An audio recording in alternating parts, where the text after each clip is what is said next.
she left the White House and she said, "Take care of the place, we'll be back." The Clevelands were back when Grover Cleveland won the 1892 election, and he comes back to the presidency. The only president to serve 2 non-consecutive terms. Now, when he first entered the White House, he faces this huge, gigantic problem during his second term, and that was depression. Grover Cleveland felt, just like Hoover felt back when the stock market crashed in 1929, that government, it really wasn't government's responsibility to take care of the people during this really tough time. He said people should support the government, but government does not have to support the people by finding jobs, by feeding them, and what have you. He didn't think it was government's responsibility. The same attitude of Herbert Hoover, who was president 1929 till 1933. Now, Cleveland at the end tried to do something, but he did too little, too late. There were 15,000 failed businesses. Soup kitchens around the United States tried to feed all the people who were poor, all the people who were homeless, the people who lost their jobs, lost their homes, and these soup kitchens became known as Cleveland's cafes. This all happened during his second term.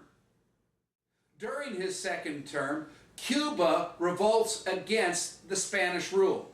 And if you remember Spain, they were really the first European country into the Western Hemisphere because of Christopher Columbus, and they claimed and colonized large portions of land, all the way into South America, Central America, land that would become the southwestern United States. That was Nova Hispania, that was New Spain. Well, by the time Grover Cleveland's rolling around, his second term, Spain has got a little tiny area left after this huge empire.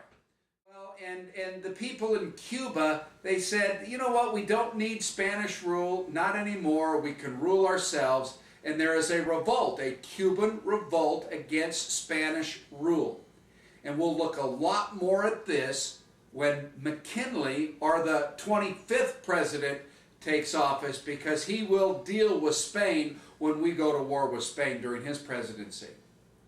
Well, also during Grover Cleveland's second term here, Utah is admitted as the 45th state.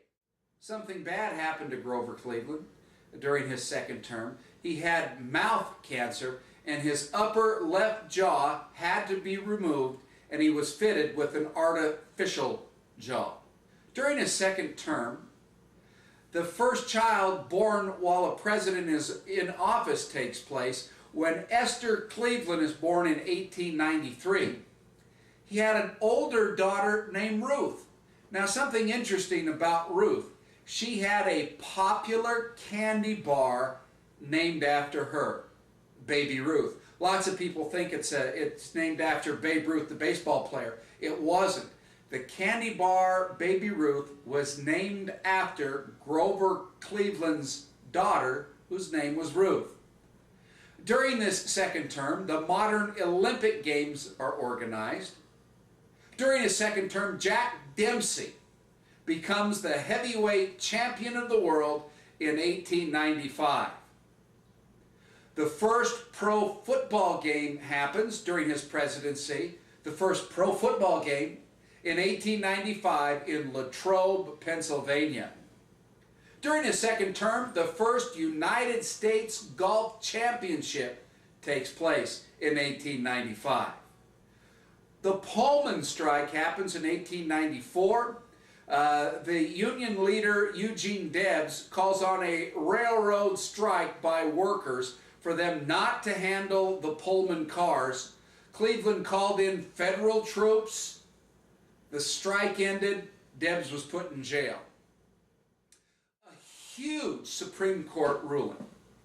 Plessy versus Ferguson happens in 1896. Now, if you remember what we've studied so far after Reconstruction ends, after Rutherford B. Hayes pulls those federal troops out of the South, they bring in these Jim Crow laws, these laws that separate whites from blacks in everything. These laws that purposely try to take away constitutional rights from the blacks. Well, in 1896, the Supreme Court ruling of Plessy v. Ferguson rules that it is okay to separate whites from blacks as long as the facilities are equal. Well, all the white South heard was it was constitutionally okay to separate whites from blacks. So this leads to even more separation or segregation for decades to come. Separation in parks, in churches, in schools, in athletic contests. Separate whites from blacks, Plessy v. Ferguson. It is okay, according to the Supreme Court in 1896, to separate whites from blacks. Well, the end of his second term, the economic depression ends, and an era of incredible agricultural prosperity begins. So he kind of survived that depression time. Grover Cleveland's last words were, "I have tried so hard to do what was right." Well, this is the presidency of our 24th president, Grover Cleveland, Uncle Jumbo.